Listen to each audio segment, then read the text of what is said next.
Halo, Assalamualaikum. Saya akan bercerita tentang pengalaman saya dalam 3 hari pemakaian Samsung Galaxy A06.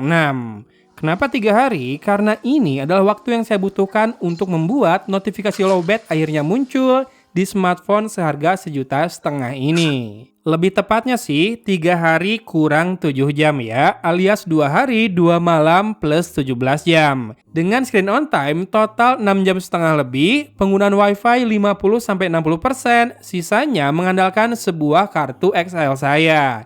Ini dari baterai penuh hingga tersisa 15% saja. Semuanya itu termasuk pindahan data akun Google, restore backup dari Samsung Cloud, download app dan juga game, benchmarking, main game, buka medsos, dan minimal 2 kali main PUBG Mobile. Ya, Helio G85 yang fabrikasinya 12 nanometer ini memang masih bisa diandalkan di 2024. Tidak boros, dengan performa yang lumayan gegas juga untuk banyak kegiatan, meski memang dia tidak mendukung penggunaan storage tipe UFS. Yang jadi upgrade adalah hadirnya fingerprint sensor di tombol powernya, di mana Galaxy A05 kemarin nggak punya. Di awal penggunaan, kita akan disodori pilihan apakah pemindai sidik jari ini mau selalu menyala atau hanya bekerja saat layarnya juga menyala, alias perlu ditekan dulu. Ternyata saat saya memilih fingerprint scanner ini always on, sering terjadi pendeteksian tak sengaja yang akibatnya ponsel terkunci karena dianggap telah 5 kali gagal memindai. Oh, pantas ya Samsung beri opsi tadi di awal. Jadi lebih baik nggak always on ya. Nah, upgrade terbesar menurut saya adalah hadirnya Samsung Knox Fold, yaitu solusi hardware untuk masalah keamanan. Sederhananya, kalau HP ini jatuh ke tangan orang lain, akan lebih susah untuk dioprek atau ditembus ya. Jadi hanya mereka yang tahu pola, PIN atau password HP ini saja yang bisa membukanya. Dan Samsung nggak nanggung, untuk masalah keamanan dari sisi software, ini juga diberikan. Auto Blocker hadir biar HP lebih aman dari aplikasi jahat atau malware yang kerap digunakan penipu dengan cara kirim APK alias installer aplikasi via chatting di WhatsApp atau Telegram mungkin ya. Dan yang paling saya suka tentu Secure Folder. Fitur yang mengamankan akun, file media hingga aplikasi penting ini dulunya hanya ada di flagship mereka loh. Ini kerap saya gunakan untuk memisahkan akun-akun YouTube dan juga akun perbankan saya agar lebih aman. Selain itu, kalau mau login 2 akun di aplikasi yang sama, Tokopedia misalkan, itu juga bisa dilakukan dengan Secure Folder ini. Kalau WhatsApp dan lain-lain bisa pakai Dual Messenger memang ya. Nah, so far berpindah antar app di main space dan Secure Folder ini smooth-smooth aja ternyata. Iya, fitur ini ternyata nggak butuh powerhouse yang terlalu kenceng buat berjalan dengan baik. Jadi, keren lah. Kalau secara looks, Galaxy A06 sudah diberi bahasa desain seri A terbaru dengan frame lurus berfinishing matte dan sedikit bagian cembung di daerah tombol fisiknya. Begitupun speaker grillnya yang kini berupa satu buah garis lurus saja. Di sisi belakang, lingkar kameranya nampak membesar, sementara finishingnya yang glossy diberi tekstur timbul sehingga punya grip yang lebih baik. Spek layar, speaker, bahkan resolusi kameranya masih sama ya dengan Galaxy A05, jadi mungkin pengguna A05 masih bisa santai dulu, nggak usah langsung ganti. Tapi buat yang mau ganti ataupun beli HP baru dengan budget 1,5 jutaan, Galaxy A06 ini menawarkan fitur kunci dalam masalah keamanan yang saya rasa belum bisa ditawarkan brand lain di kelasnya. Apalagi Samsung ngasih jaminan 2 kali major update untuk softwarenya ini dan 4 tahun security patch. Jangan lupa sertakan faktor ini saat menghitung harga versus value-nya ya.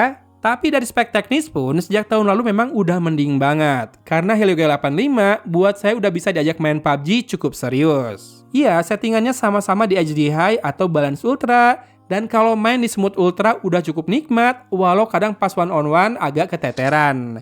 Tapi suhu sangat aman meskipun main tanpa wifi, dan satu sesi di Irengel sekitar setengah jam, membuat baterainya turun 7%-an aja kok. Jadi no komplain ya rasanya kalau buat HP yang harganya cuma 1,5 juta begini. Paling mono speakernya aja nggak bantu buat menebak arah musuh nih pas main game.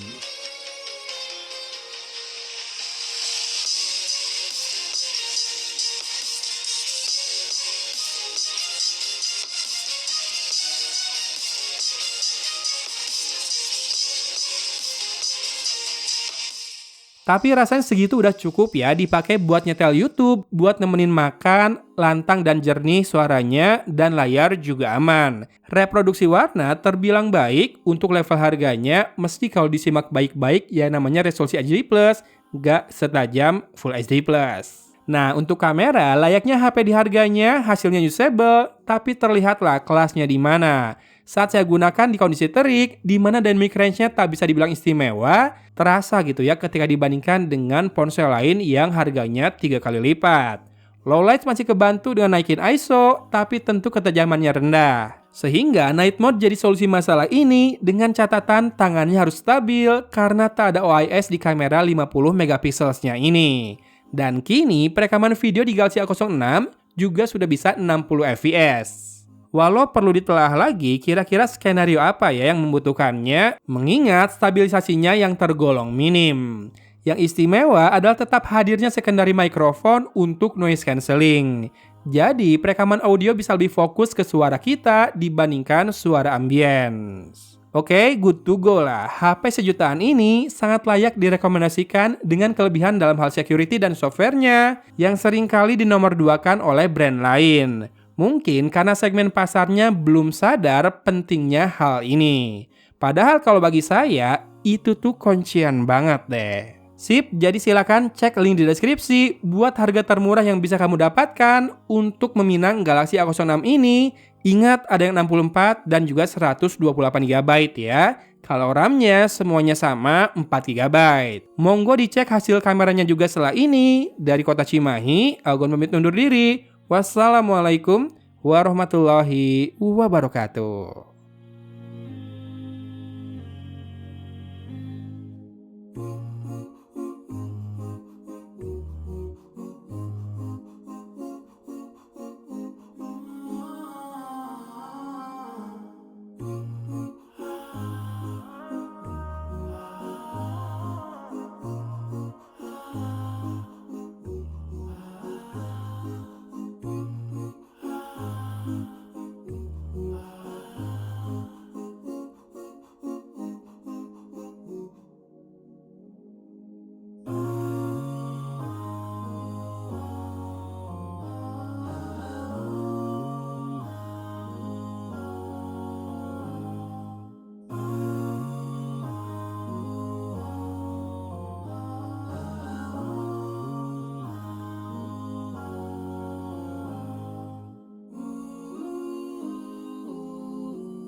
Full HD 30 fps, kamera belakang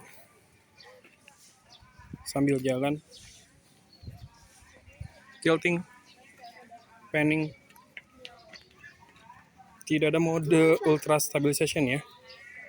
Dan saya rekam di 30 fps karena video saya ya rendernya di 30 fps, kalau nggak di 24 fps. Jadi kalau rekam di 60 fps buat YouTube ini gak ngaruh. Video kamera depan ngadep backlight. Ya, oke, udah rada mending pencahayaannya. Kita ambil sedikit tempat yang lebih teduh buat cari pencahayaan yang paling pas buat wajah. Silakan disimak audionya juga ya.